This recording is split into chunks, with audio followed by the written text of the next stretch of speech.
berjumpa lagi dengan Mbak Dwi di sini. Pada kesempatan kali ini kita akan belajar tentang cara pemisahan campuran. Sebelum itu, Mbak Dwi ingin tahu campuran itu apa sih?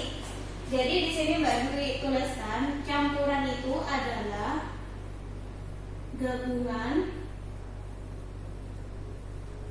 antara dua zat atau lebih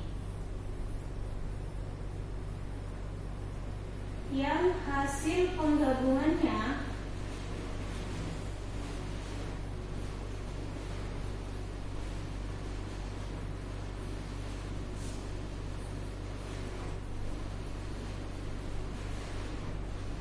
masih memiliki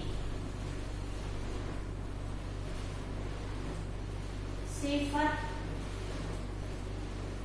yang sama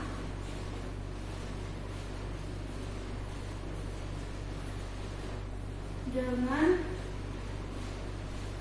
zat aslinya. Nah, jadi campuran itu adalah gabungan antara dua zat atau lebih yang hasil penggabungannya masih memiliki sifat yang sama dengan zat asli. Nah, contohnya itu gimana, Mbak? Contohnya itu yaitu campuran antara air dan gula akan menghasilkan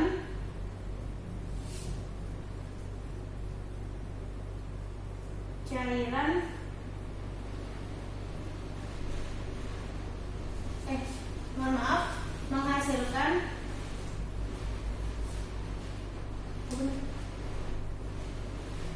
menghasilkan cairan yang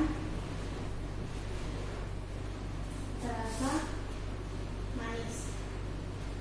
Nah, di sini dari pengertian campuran itu ada kata kunci, yaitu gabungan antara dua zat atau lebih. Jadi di sini dapat kita simpulkan bahwa campuran itu dapat terbentuk dari dua zat. Nah, maksudnya dua zat itu yang seperti apa, Mbak? Jadi campuran itu dapat terbentuk antara unsur dan unsur. Kemudian campuran itu juga bisa terbentuk dari senyawa dan senyawa, dan juga campuran itu juga bisa terbentuk dari unsur dan senyawa. Dari sini bisa adik-adik pahami. Nah, kalau misalnya adik-adik sudah paham, kita bisa lanjut ke bab selanjutnya atau ke sebab selanjutnya. Nah, di sini ada beberapa macam-macam campuran.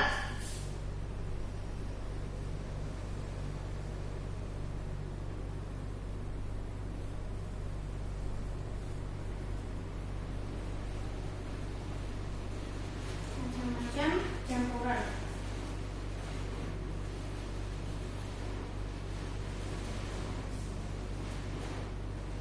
Yang pertama itu adalah campuran homogen. Jadi campuran itu bisa dikatakan homogen apabila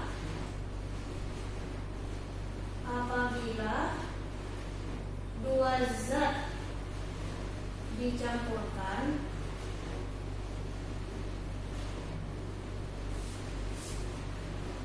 maka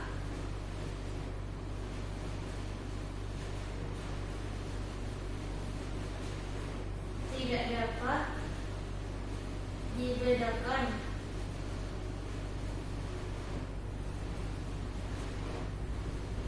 antar partikelnya.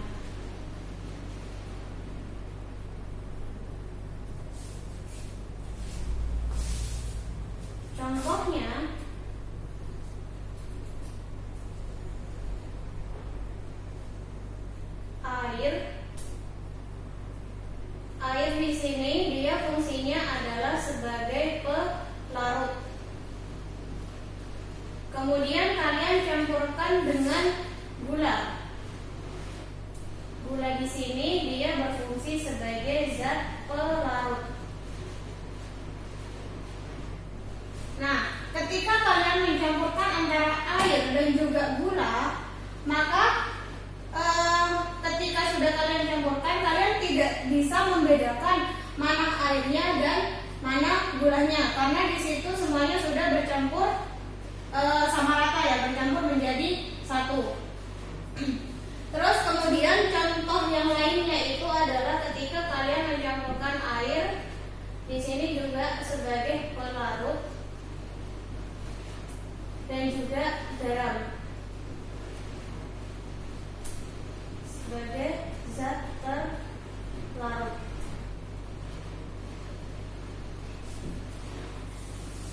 Di sini kalian juga fenomenanya juga sama kayak ketika kalian mencampurkan air dengan gula. Kemudian yang kedua itu ada campuran heterogen. Jadi kalau yang pertama itu adalah homogen, yang kedua itu adalah heterogen. Nah, campuran itu bisa dikatakan sebagai campuran heterogen itu apabila dua zat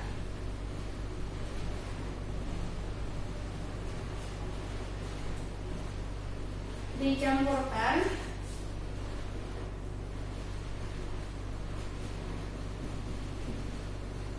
maka akan dapat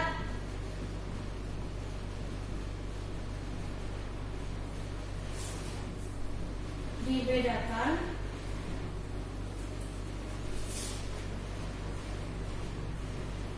antar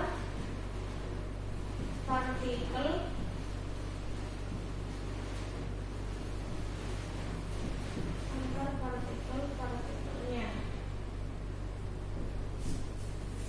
Nah, contohnya itu seperti apa? Contohnya adalah ketika kalian mencampurkan antara air dan juga minyak.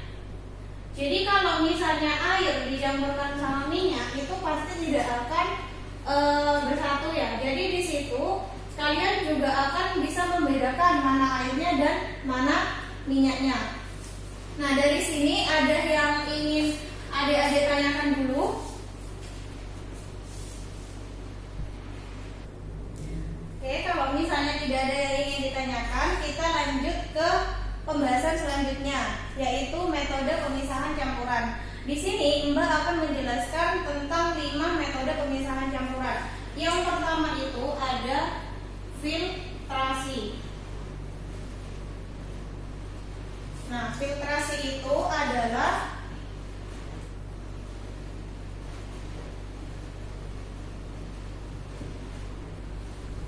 pemisahan campuran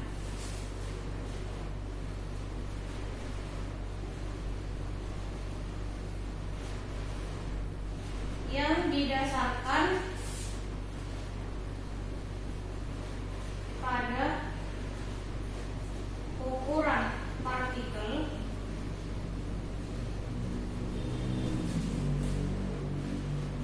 dengan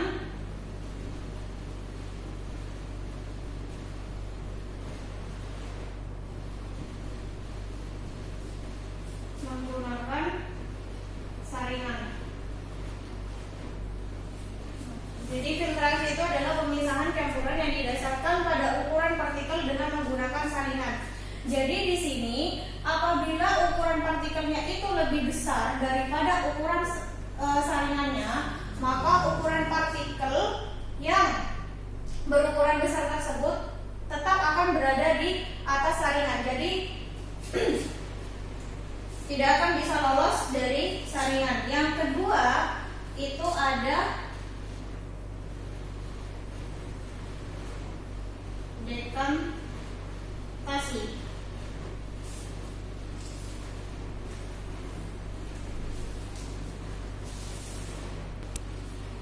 Nah, kalau misalnya dekantasi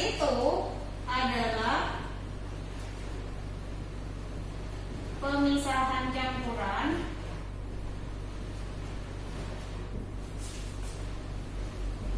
dengan menuangkan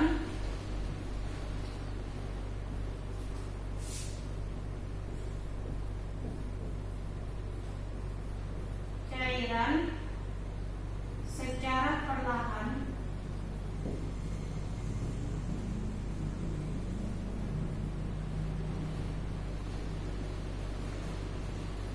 sehingga terbentuk endapan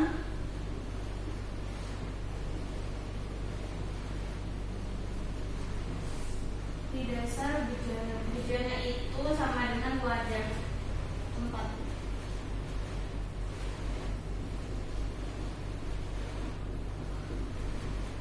Nah, kalau misalnya dekantasi ini adalah metode yang paling sederhana, yaitu dengan menggunakan cairan yang dituangkan secara perlahan ke dalam campuran tersebut. Kemudian yang ketiga itu ada destilasi. Jadi namanya itu hampir mirip ya. Ada dekantasi, ada destilasi. Kalau misalnya destilasi ini adalah pemisahan campuran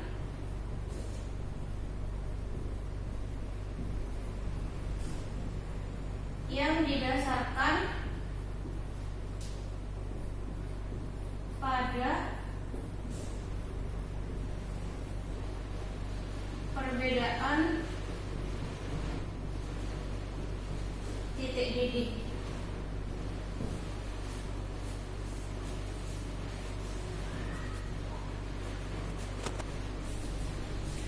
Yang keempat itu ada sublimasi.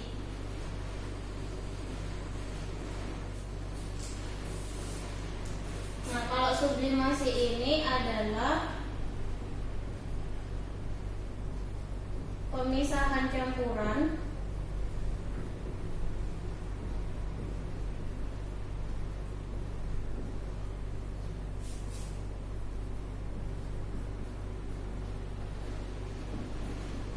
yang melibatkan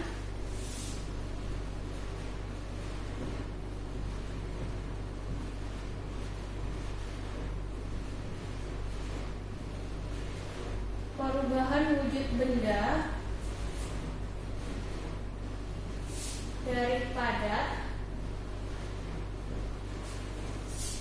menjadi gas tanpa proses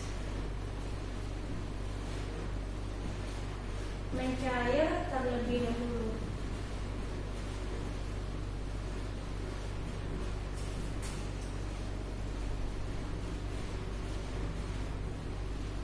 Nah, untuk yang metode yang kelima, ini biasanya kalian nggak asing ya sama istilah ini, evaporasi.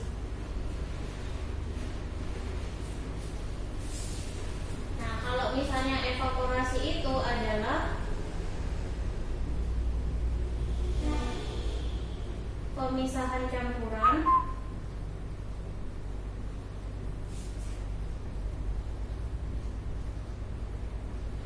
dengan cara diuapkan.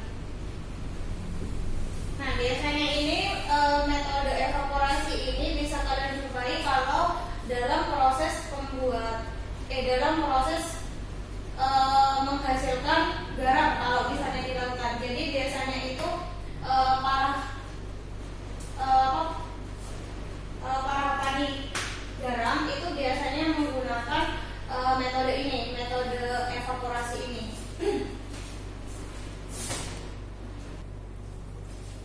Nah, biar kalian itu paham, kita itu coba ngerjakan soal. Bisa kalian buka buku kaji latinnya halaman 49.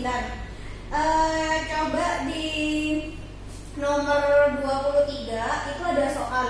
cara memisahkan campuran di nomor 23 itu ada soal cara efektif memisahkan campuran pasir dan kerikil adalah. Nah, kalau misalnya kita lihat ukuran pasir dan kerikil itu kan pasti beda. Jadi kalau misalnya metode pemisahan yang didasarkan pada ukuran partikel itu kita pakai cara filtrasi. Jadi untuk nomor 23 itu jawabannya adalah A ya, filtrasi.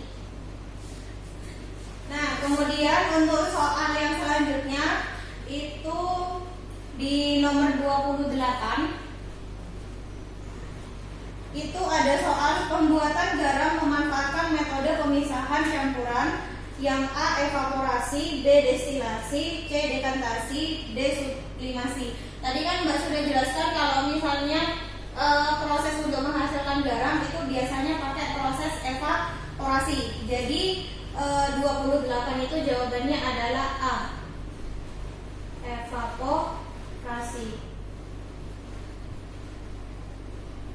Terus kemudian di nomor 29 memisahkan campuran larutan dan padatan yang paling sederhana, yaitu dengan menuangkan cairan secara perlahan sehingga endapan tertinggal di bagian dasar bejana. Disebut, jadi kalau misalnya proses atau metode pemisahannya itu dengan menuangkan cairan ini, itu berarti metodenya itu adalah dekantasi. Berarti jawabannya itu adalah C.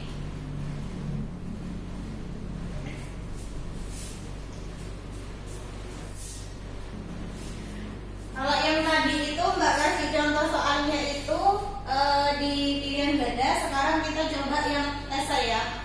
Jadi kalian bisa buka buku kaji latinnya itu halaman 50.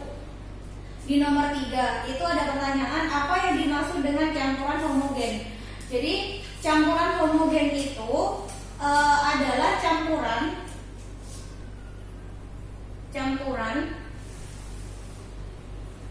yang apabila dicampurkan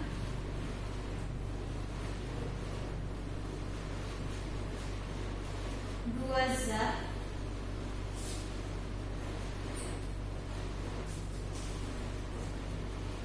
tidak dapat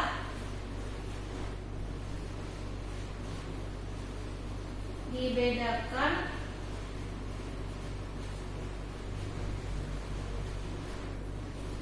antar partikel penyusunnya.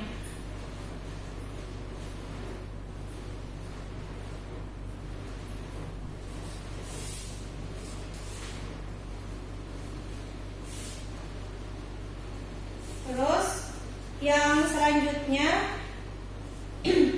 di nomor 4 itu ada pertanyaan mengapa campuran air dan minyak itu disebut sebagai campuran heterogen. Karena yang nomor 4, karena ketika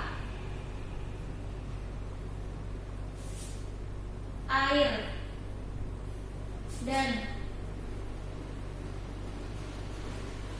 minyak dicampurkan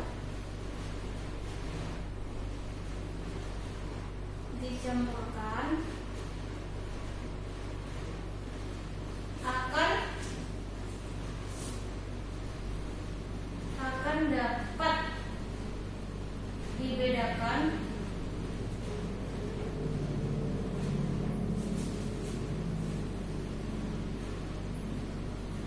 antar partikel penyusunnya.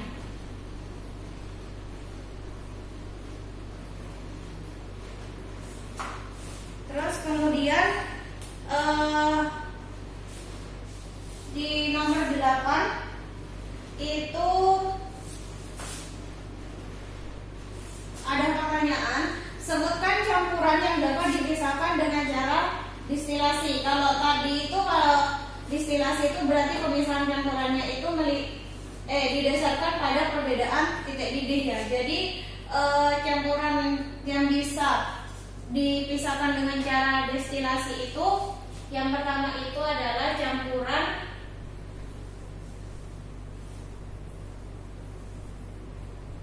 antara air dan spiritus. Itu contohnya.